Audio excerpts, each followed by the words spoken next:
Students, now we are discussing about first video nutrition in plants. In previous presentation, we discussed about nutrients, types of nutrients, importance of photosynthesis. What is nutrients? The process by which all living organisms take food and utilize it to get energy is called nutrients. There are two types of nutrients, autotrophic nutrients and heterotrophic nutrients. Autotrophic nutrients, mode of nutrients in which organisms make to themselves from simple substance is called autotrophic nutrients. These organisms called autotrophs. Green plants are the example of autotrophs. I think all of you understood the topic. Students, in this presentation, we are going to discuss more about heterotrophic nutrition, especially parasitic mode of nutrition and saprophytic mode of nutrition. I hope you will enjoy learning with this video. Students, here we are discuss about heterotrophic mode of nutrition.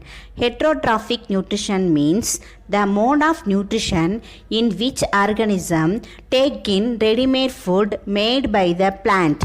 That means plants and animals which cannot produce their own food, and so these are dependent on green plants or other organisms for their food. Different modes of heterotrophic nutrition. First one is parasitic mode of nutrition. Second one is saprophytic mode of nutrition.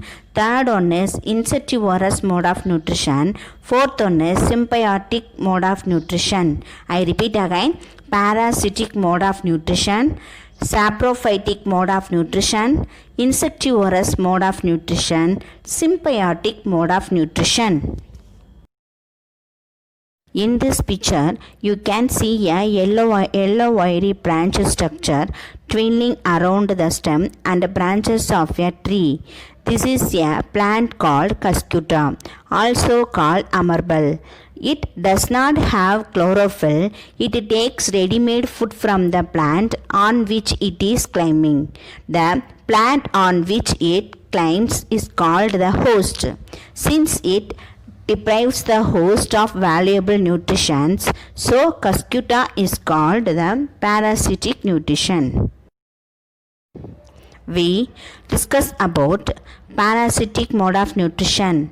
Parasitic mode of nutrition means these are organisms which depend on other organisms for their food. Here we can have few examples. First one is Cuscuta. Second one is Rafflesia. Third one is corpse flower. Fourth one is Loranthus. Fifth one is mistletoe, etc. Now we can discuss about types of parasitic mode of nutrition. Parasitic mode of nutrition can be classified into two: total parasites and partial parasites. First one, total parasites, the plants which depends completely on the host plant for nutrition. They cannot do photosynthesis. Example, Cuscuta, Rafflesia, corpse flower. We can watch a short video on Cuscuta.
Do you know which is the largest flower in the world?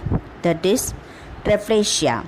Interesting is that it does not have leaves and proper stem. Watch a video on Rafflesia. And it's in bloom just over here. And here it is. Wow! Look at the size of this flower. You can see it consists of 5 petals that are bright orange and warty. This is meant to resemble carrion. And inside it's got hairs like a dead corpse of some animal. And this immense size and the smell. It smells a little bit like rotten fish. That smell, the colour, this attracts carrion flies and other pollinators. But the bloom itself lasts for only about 6 to 7 days, then it dies and rots. It's a parasite. It has no leaves. It consists of a fibre of tissues inside a vine called the Tetrastigma vine. And once in a while, it blooms.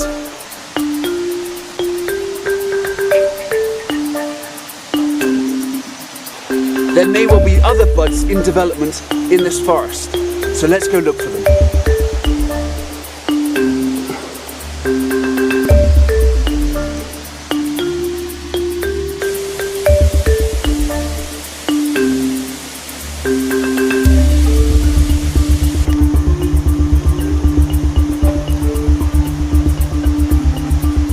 I can see it!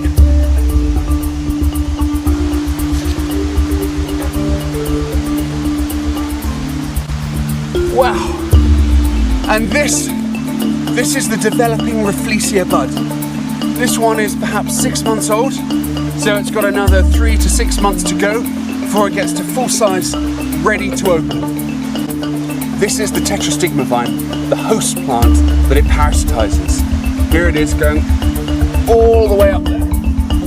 It's absolutely incredible to think that this small vine can produce enough energy to support the biggest flower in the world.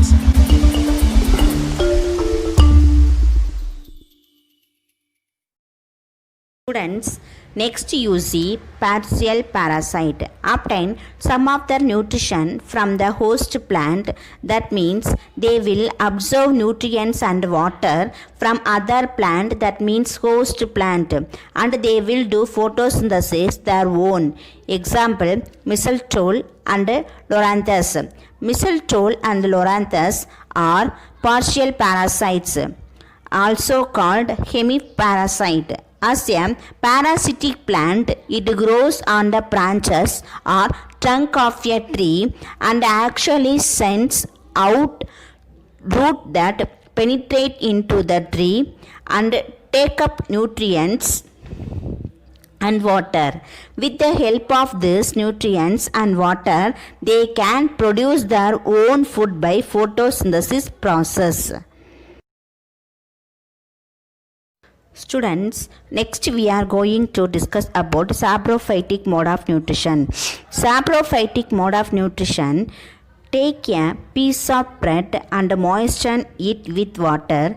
Leave it in a moist, warm place for 2 to 3 days or until fluffy patches appear on them.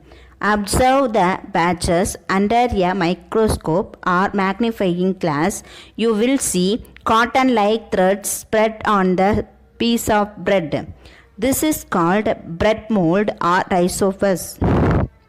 Plants that get all their nutrition from dead and decaying matter is called saprophytic nutrition. They are non-green due to absence of chlorophyll, so they cannot do the photosynthesis. Example, mushroom, bread mold. Students, here we are detailing about saprotrophs. These organisms are also called fungi. They have a different mode of nutrients. They also the nutrients from the dead and decaying matters. This mode of nutrients in which organisms take in nutrients from dead and decaying matter is called saprotrophic nutrients. Such organisms with saprotrophic mode of nutrients are called saprotrophs.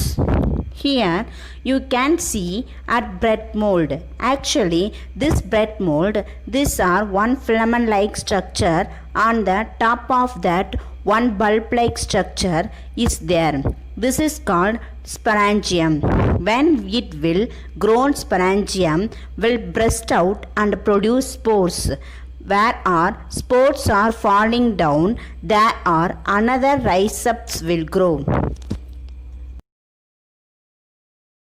Students, shoes, leather bags, leather belts, etc. were spoiled by fungus during the rainy season. Do you know why? The fungal spores are generally present in the air. When they land on wet and warm things, they germinate and grow. Fungi also grow on pickles, leather, cloth, and other articles that are left in hot and humid weather for long time. During the rainy season, they spoil many things. This type of fungus will secrete digestive juice to dead part of the plant or animal, such as leather, cloth, etc. so as to convert complex substance into similar substance in solutions form. They absorb nutrients from this solution so form. That is why our leather, shoes, bags, belt, etc. will spoil due to fungal growth. A quote by Dr. Sarvepalli Radhakrishnan.